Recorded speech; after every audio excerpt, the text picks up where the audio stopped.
Hey, what's up everyone? Morey Croson here from the Performance Lab of California, and we're going to do another breakdown here today on Troy Aikman, Hall of Fame quarterback from the Cowboys.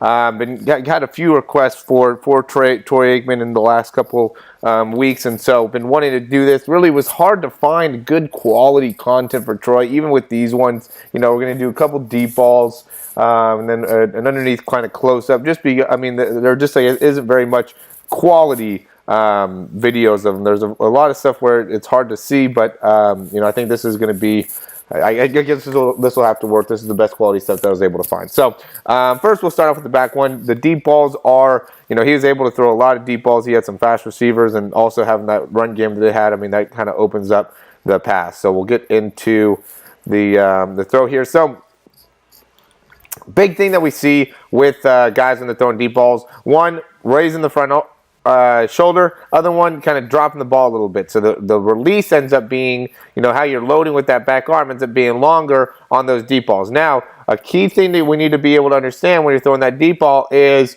that elbow here can't drop. Okay, as you're lifting up that ball here, that elbow's got to be going up in order to help you get a little bit more force into the ball. Okay, another big thing is you got to get that front foot down. Okay, so getting that front foot down, see how he's able to do that? And now he gets that rotation. So you see once you can get to this ability to kind of open up in that front hip, open up within the spine, that's going to be a key component of really being able to maximize your throwing velocity as well as your throwing distance. And so, notice how he's able to get a lot of rotation. Then he does kind of similar to what Aaron Rodgers does, where he pushes off of the ground as he's going into the throw. So he's getting ground force in that front leg where he's pushing out. But notice how he keeps the knee bent. It's not like he's pushing up and letting that knee extend. He's keeping a good angle within his knee, within his hips as he's going forward. And that's what helps him really create a lot behind the ball. Another big thing is going to be that wrist. Notice how he continues rotation even after the throw. He keeps on driving that leg all the way through, which is going to be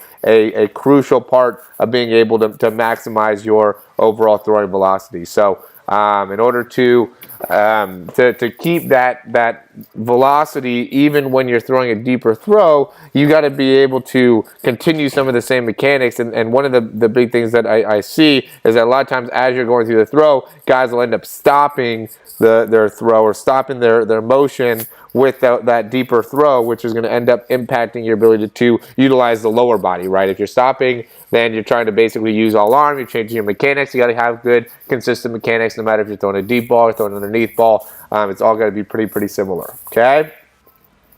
Here's another deep ball here, a little bit closer.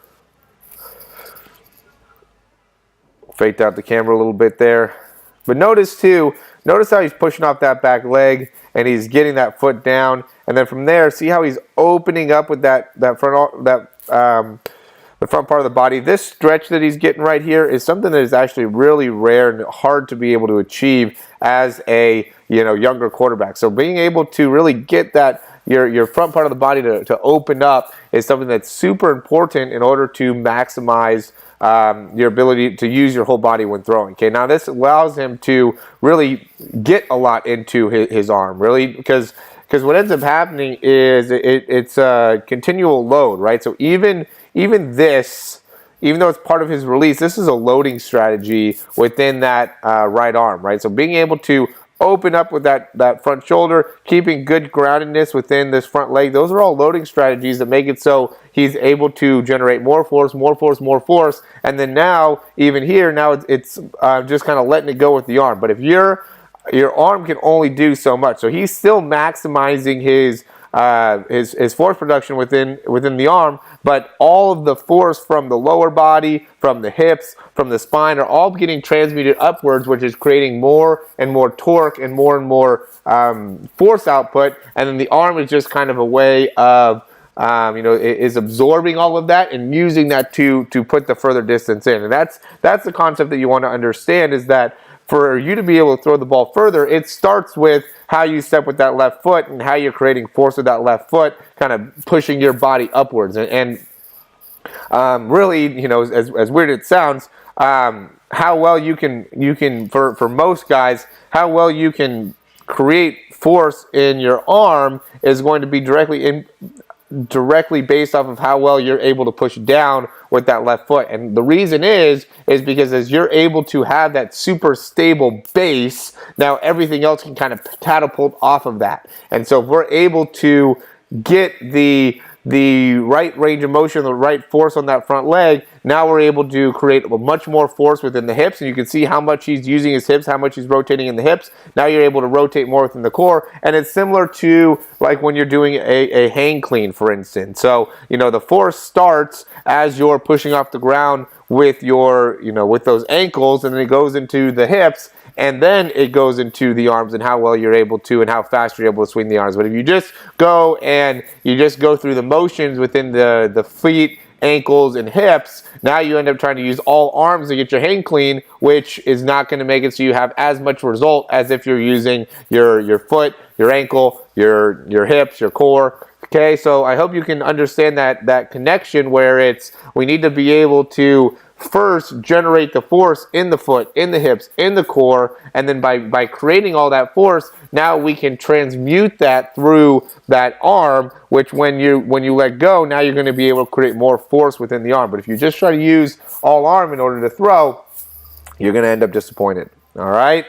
It's a very, very important concept. Okay, last one's going to be, can't get a great view of him just throwing an underneath ball. Both of his balls were pretty deep, but again, notice how he the front shoulder is going to obviously be a debatable thing. Some guys are able to keep that shoulder in, but he opens that shoulder out initially to then be able to kind of lock that in when he's coming through. So he has this ability to create, open up that shoulder early, but then stop that rotation and keep that front hand at the breastplate. Okay, so what ends up happening with a lot of guys is they they open up this left shoulder here, but then they also let this left hand get all the way away. So now they end up leaning way off over to the side, and Troy Aikman kind of has a little bit of that side lean and can probably get a little bit more rotation within that front hip. But what he does effectively, or how he's able to get away with it, is because he really does a good job of locking that left hand in, which makes it so he's able to better control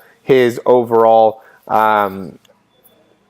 his accuracy and that ball coming through. Now, a very important thing that I also want to notice here is a lot of times when you see these guys open up really early with that front arm, they end up not being able to get this ball to be right over the elbow. I know you can't see this really good. Okay, right now you can see how that ball is right over the elbow, okay? And he comes through, and it's pretty well in like a 90-degree angle here, okay? What a lot of times happens when you open up this front shoulder is this ball gets away and gets released off to the side over here, okay? But he does a good job of controlling that. He locks that in with his bicep and with that arm to make it so he doesn't lose good positioning of that forearm. Okay, his release is a little bit outside the elbow, but not like where I see a lot of guys where they end up releasing their arms like at a 45-degree angle. Okay, something to definitely be able to manage and definitely be able to understand. If you're one of those guys that opens up that front shoulder a little bit early, you got to make sure you're using that bicep to keep keep that ball from getting away from you. And that's another big thing that's going to go into